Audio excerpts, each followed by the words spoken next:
এই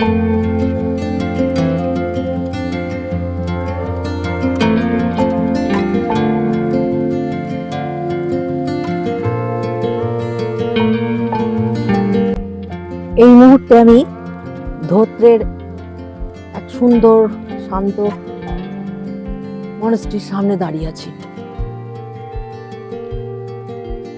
এত শান্ত, মানে এত চুপচাপ।